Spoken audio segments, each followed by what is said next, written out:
రాష్ట్ర నాయకులు కూడా మనతో జాయిన్ అయ్యారు. ముందుగా కోటేశ్వరరావు గారు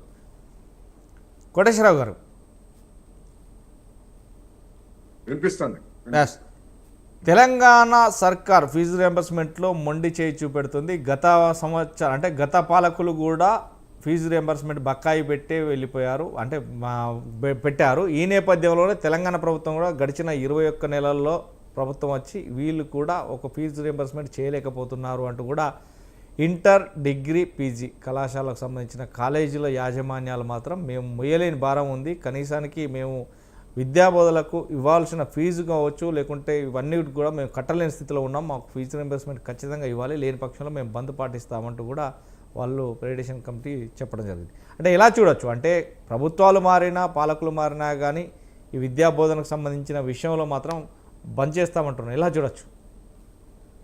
ఫీజు రియంబర్స్మెంట్ అనేటువంటిది ఒక పథకం వైఎస్ రాజశేఖర రెడ్డి గారి హయాంలో ఉమ్మడి రాష్ట్రంలో ప్రారంభమైనటువంటి పథకం అది. అప్పుడున్నటువంటి ఫీజులు లేదా అప్పుడున్నటువంటి కాలేజీలు వాటితో పోల్చుకుంటే తర్వాత కాలంలో 2 రాష్ట్రాల్లో కూడా ఆ ఫీజులు మొత్తం పెరిగింది. ఎందుకంటే ఇంజనీరింగ్ మిగతా కాలేజీలన్నిటికి కూడా ఫీజులు పెంపుదల అనేటువంటి దాన్ని ప్రభుత్వాలు, ఉమ్మడి ప్రభుత్వము అదేవిధంగా 2 రాష్ట్ర ప్రభుత్వాలు కూడా అనుమతించాయి.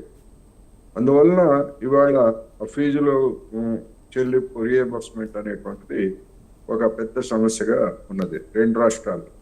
ఇక్కడ కేసీఆర్ ప్రభుత్వం గతంలో బకాయిలు పెట్టింది, అక్కడ జగన్మోహన్ రెడ్డి గారి ప్రభుత్వం బకాయిలు పెట్టింది.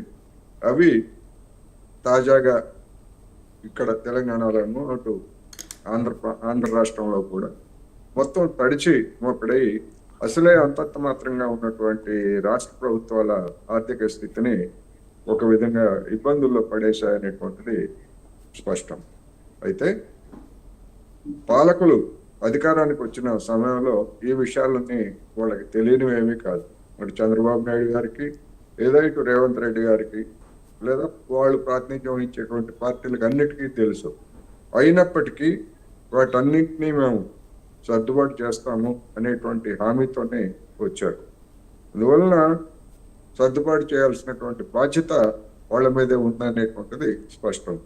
ఒకవేళ సర్దుబాటు చేయలేకపోయేట్లయితే ఈ పథకానికి ఇచ్చేటువంటి నిధులను మేము తగ్గిస్తామని చెప్పండి. అప్పుడు దానికి వీలైనటువంటి వాళ్ళే విద్యార్థులే చేస్తారు, లేదా ఫీజు చెల్లించగలిగినటువంటి వాళ్ళు చేస్తారు. లేదా కాలేజీ యాజమాన్యాలు కూడా ఇప్పుడు, ఎందుకంటే అనేక కాలేజీల యాజమాన్యాలు ఈ ఫీజు రియంబర్స్మెంట్ మీదనే బతుకుతున్నాయి. నిజానికి వాళ్ళు పోనీ ఫీజు రియంబర్స్మెంట్ తీసుకుంటూ అక్కడ పనిచేసేటువంటి లెక్చరర్స్కి చట్ట ప్రకారం ఇవ్వాల్సినటువంటి వేతనాలు యూజీసీ ప్రకారం ఇస్తున్నారంటే అది కూడా లేదు. అందువలన ఇదొక విషవలయంలాగా ఉన్నటువంటి ఈ సమస్యను గురించి రాష్ట్ర ప్రభుత్వం వెంటనే స్పందించి విద్యార్థులను ఇబ్బందులు పెట్టకుండా, ఎందుకంటే మనం చూస్తున్నాం ఫీజు రియంబర్స్మెంట్ కనుక జరగకపోయేట్లయితే విద్యార్థులు పాస్ అయిన తర్వాత సర్టిఫికెట్లు తీసుకోవడానికి ఇబ్బంది పడుతున్నటువంటి పరిస్థితి అటు ఆంధ్రప్రదేశ్లోనూ జరిగింది, తెలంగాణలో కూడా జరిగింది. అందుకని ప్రభుత్వాలు మేనేజ్మెంట్ల మధ్య తలెత్తినటువంటి ఈ సమస్యను విద్యార్థులని ఇబ్బందులు పెట్టకూడదు అనేటువంటిది నేను స్పష్టంగా చెప్పదలుచుకున్నాను.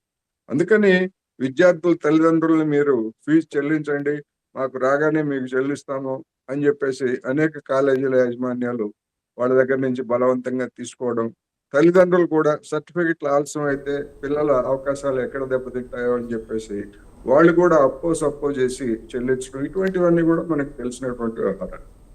అందువలన అందరికీ అటువంటి అవకాశం ఉంటుందని అనుకోం గనక ఈ విద్యార్థుల్ని ఇబ్బంది పెట్టద్దు, మేనేజ్మెంట్లు ప్రభుత్వమే ఆ సమస్యను తేల్చుకోవాలి అనేది నేను ఈ సందర్భంగా గట్టిగా చెప్పదలుచుకున్నాను. రైట్. గెల్లు శ్రీనివాస్ యాదవ్ బీఆర్ఎస్వి రాష్ట్ర నాయకులు కూడా మనతో ఉన్నారు. శ్రీనివాస్ యాదవ్ గారు, ఈరోజు చూస్తే కనుక గత బీఆర్ఎస్ హయాంలో కావచ్చు, ఇప్పుడు కాంగ్రెస్ పార్టీ హయాంలో కావచ్చు, 2 ప్రభుత్వాలు కూడా కాలేజీలకు ఏదైతే ఇంటర్, డిగ్రీ, పీజీ కాలేజీలకు సంబంధించి విద్యాబోధకులకు మేము ఫీజులు చెల్లించుకుని